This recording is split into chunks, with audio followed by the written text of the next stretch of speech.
بسم الله الرحمن الرحيم. الحمد لله الذي أنزل على عبده الكتاب ولم يجعل له عوجا قيما لينذر بأسا شديدا من لدنه ويبشر المؤمنين الذين يعملون الصالحات أن لهم أجرا حسنا ماكثين فيه أبدا وينذر الذين قالوا اتخذ الله ولدا ما لهم به من علم ولا لآبائهم كبرت كلمة تخرج من أفواههم إن يقولون إلا كذبا فلعلك باخع نفسك على آثارهم إن لم يؤمنوا بهذا الحديث أسفا إنا جعلنا ما على الأرض زينة لها لنبلوهم أيهم أحسن عملا وإنا لجاعلون ما عليها صعيدا جرزا أم حسبت أن أصحاب الكهف والرقيم كانوا من آياتنا عجبا إذ أوى الفتية إلى الكهف فقالوا ربنا آتنا من لدنك رحمة وهيئ لنا من أمرنا رشدا فضربنا على آذانهم في الكهف سنين عددا ثم بعثناهم لنعلم أي الحزبين أحصى لما لبثوا أمدا نحن نقص عليك نبأهم بالحق إنهم فتية آمنوا بربهم وزدناهم هدى وربطنا على قلوبهم إذ قاموا فقالوا ربنا رب السماوات والأرض لن ندعو من دونه إلها لقد قلنا إذا شططا هؤلاء قوم اتخذوا من دونه آلهة لولا يأتون عليهم بسلطان بين فمن أظلم ممن افترى على الله كذبا وإذ اعتزلتموهم وما يعبدون إلا الله فأووا إلى الكهف ينشر لكم ربكم من رحمته ويهيئ لكم من أمركم مرفقا وترى الشمس إذا طلعت تزاور عن كهفهم ذات اليمين وإذا غربت تقرضهم ذات الشمال وهم في فجوة منه ذلك من آيات الله من يهد الله فهو المهتد ومن يضلل فلن تجد له وليا مرشدا وتحسبهم أيقاظا وهم رقود ونقلبهم ذات اليمين وذات الشمال وكلبهم باسط ذراعيه بالوصيد لو اطلعت عليهم لوليت منهم فرارا ولملئت منهم رعبا وكذلك بعثناهم ليتساءلوا بينهم قال قائل منهم كم لبثتم قالوا لبثنا يوما أو بعض يوم قالوا ربكم أعلم بما لبثتم فبعثوا أحدكم بورقكم هذه إلى المدينة فلينظر أيها أزكى طعاما فليأتكم برزق منه وليتلطف ولا يشعرن بكم أحدا إنهم إن يظهروا عليكم يرجموكم أو يعيدوكم في ملتهم ولن تفلحوا إذا أبدا وكذلك أعثرنا عليهم ليعلموا أن وعد الله حق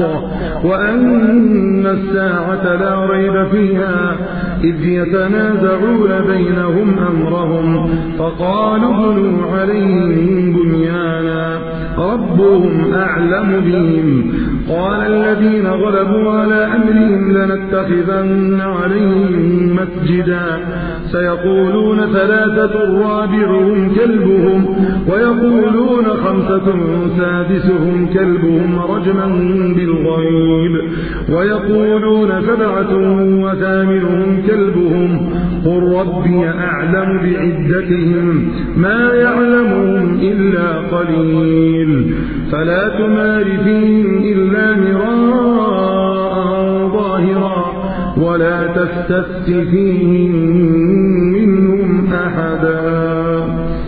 ولا تقولن لشيء إني فاعل ذلك غدا إلا أن يشاء الله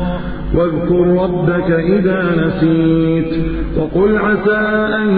يهديني ربي لأقرب من هذا رشدا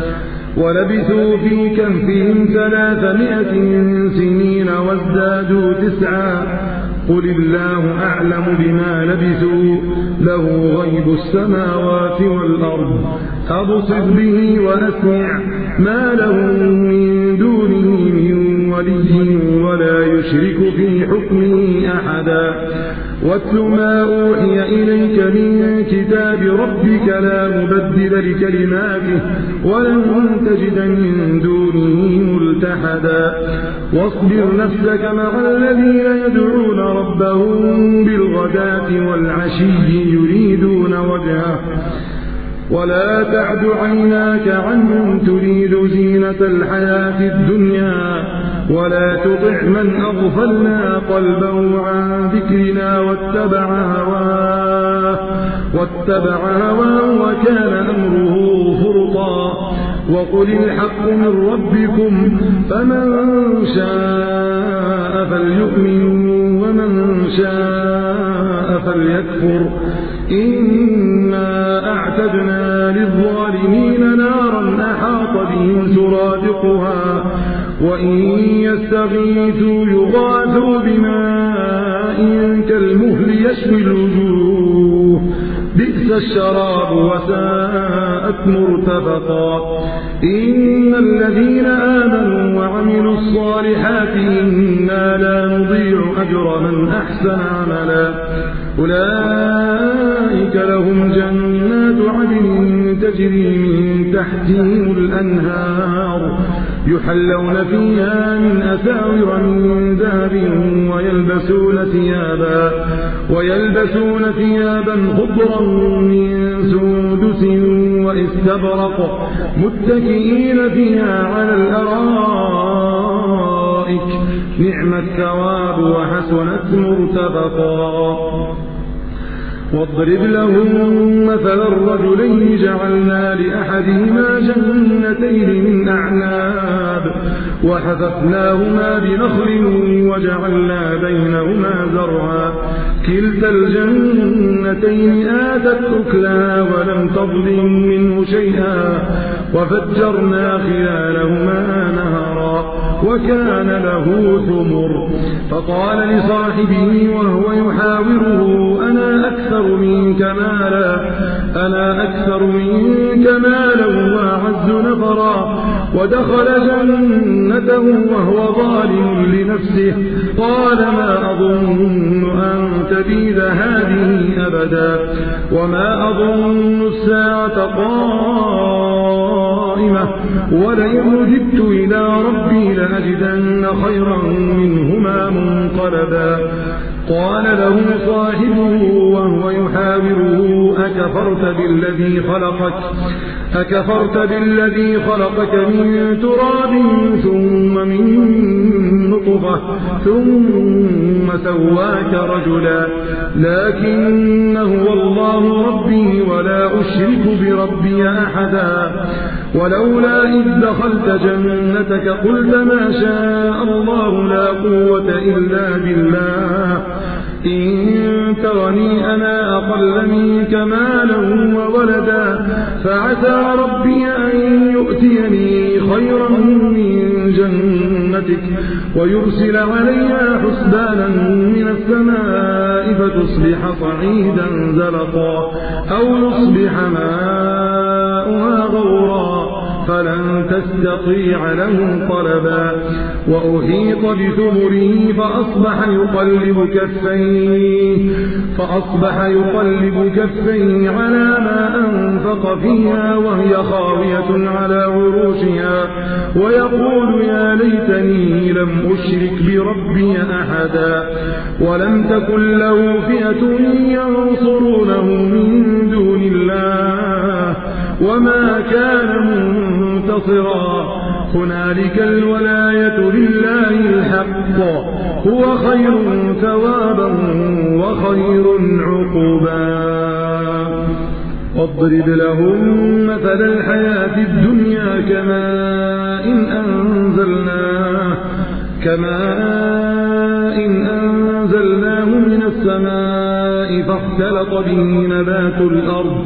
فأصبح هشيما تذروه الرياح وكان الله على كل شيء مقتدرا المال والبنون زينة الحياة الدنيا والباقيات الصالحات خير عند ربك ثوابا وخير أملا ويوم نسير الجبال وترى الأرض بارزة وحشرناهم فلم نغادر منهم أحدا وعرضوا على ربك صفا لقد جئتمونا كما خلقناكم أول مرة بل زعمتم أن لن نجعل لكم موعدا ووضع الكتاب فترى المجرمين مشفقين مما فيه ويقولون يا ويلتنا ما لهذا الكتاب لا يغادر صغيرة ولا كبيرة إلا أحصاها ووجدوا ما عملوا حاضرا ولا يظلم ربك أحدا وإذ قلنا للملائكة اسجدوا لآدم فسجدوا إلا إبليس كان من الجن ففسق عن أمر ربه أفتتخذونه وذريته أولياء من دوني وهم لكم عدو بئس للظالمين بدلا ما أشهدتهم خلق السماوات والأرض ولا خلق أنفسهم وما كنت متخذ المضلين عضدا ويوم يقول نادوا شركائي الذين زعمتم فدعوهم فلم يستجيبوا لهم وجعلنا بينهم موبقا ورأى المجرمون النار فظنوا أنهم واقعوها ولم يجدوا عنها مصرفا ولقد صرفنا في هذا القرآن للناس من كل مثل وكان الإنسان أكثر شيء جدلا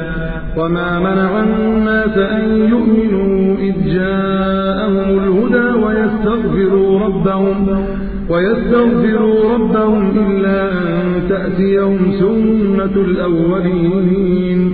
إلا أن تأتيهم سنة الأولين أو يأتيهم العذاب قبلا وما نرسل المرسلين إلا مبشرين ومنذرين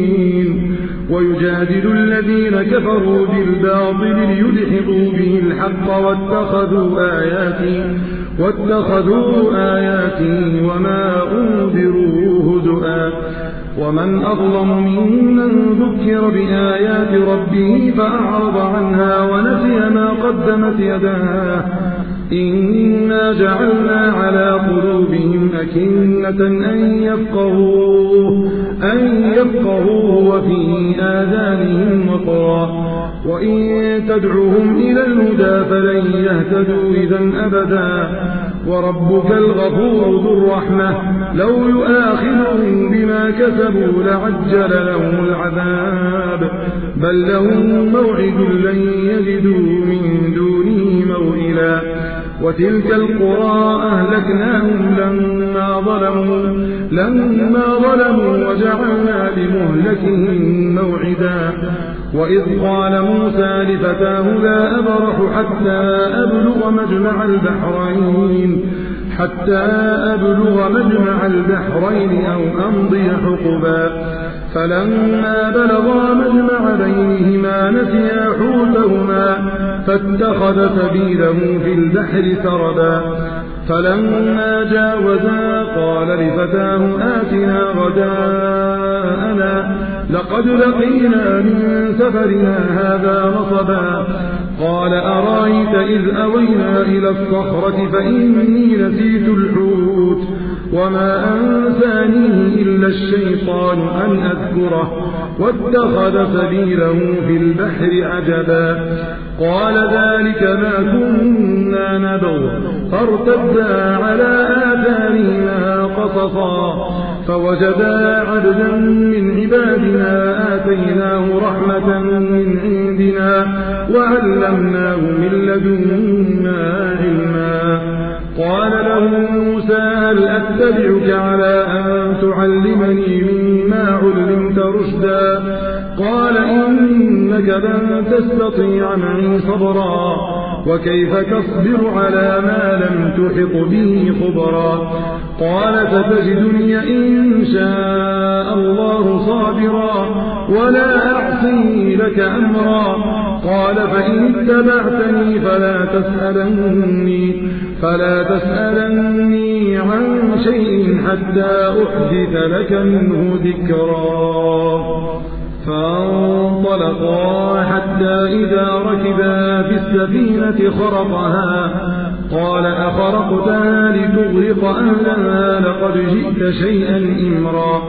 قال ألم أقل إنك لن تستطيع معي صبرا قال لا تؤاخذني بما نسيت ولا ترهقني من أمري عسرا فانطلقا حتى إذا لقيا غلاما فقتله قال أقتلت نفسا زاكية بغير نفس لقد جئت شيئا نكرا قال ألم أقل لك إنك لن تستطيع معي صبرا قال إن سألتك عن شيء بعدها فلا تصاحبني قد بلغت من لدني عذرا فانطلقا حتى إذا أتيا أهل قرية استطعما أهلها فأبوا أن يضيفوهما فوجدا فيها جدارا يريد أن ينقض فأقامه قال لو شئت لاتخذت عليه أجرا قال هذا فراق بيني وبينك سأنبئك بتأويل ما لم تستطع عليه صبرا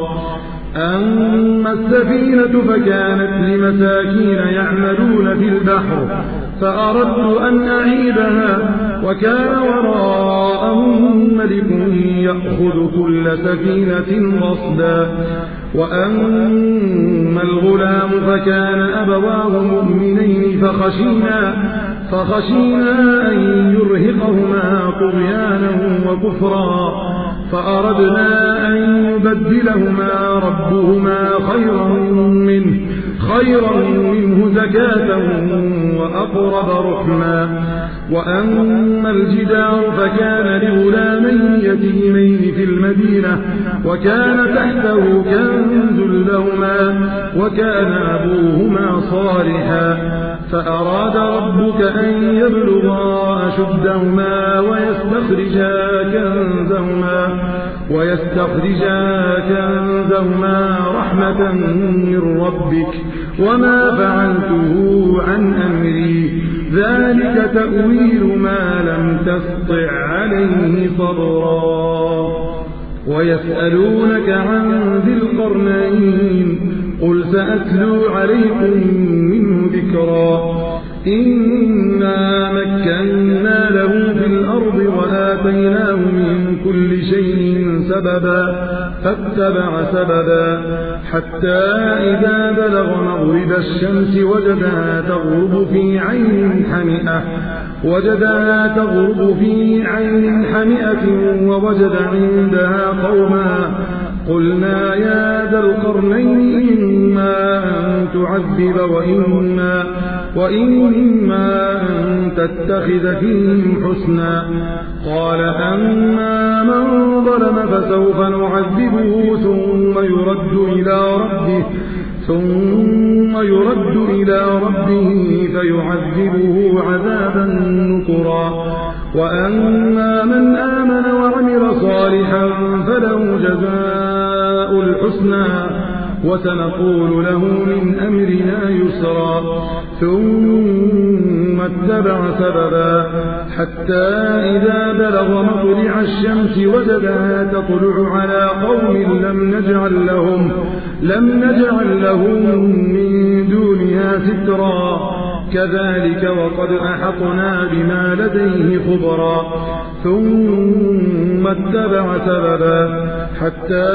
إذا بلغ بين السدين وجد من دونهما قوما لا يكادون يفقهون قولا.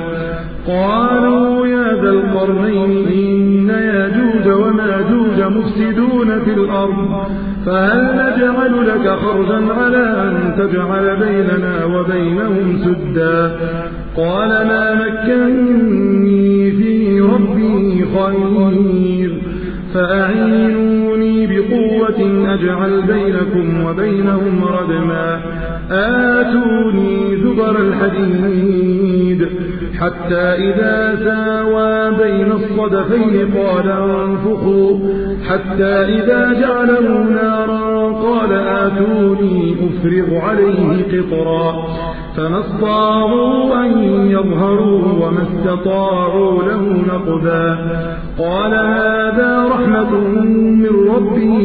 فإذا جاء وعد ربي جعله دكا وكان وعد ربي حقا. وتركنا بعضهم يومئذ يموج في بعض ونفخ في الصور فجمعناهم جمعا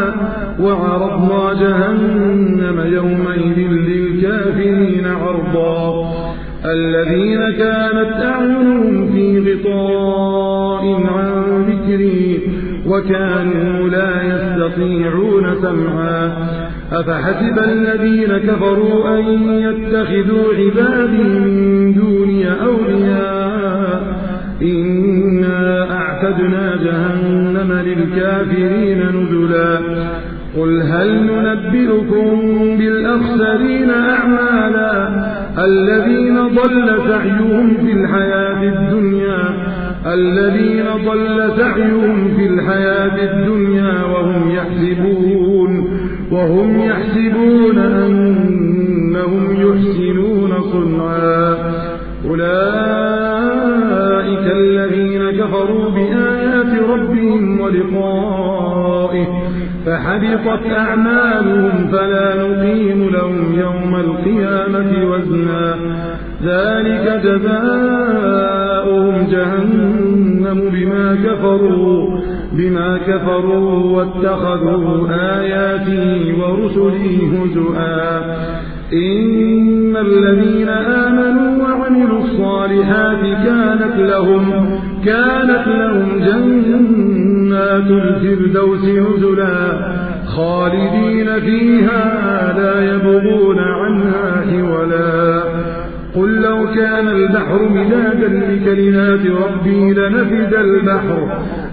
البحر قبل أن تنفد كلمات ربي ولو جئنا بمثله مددا.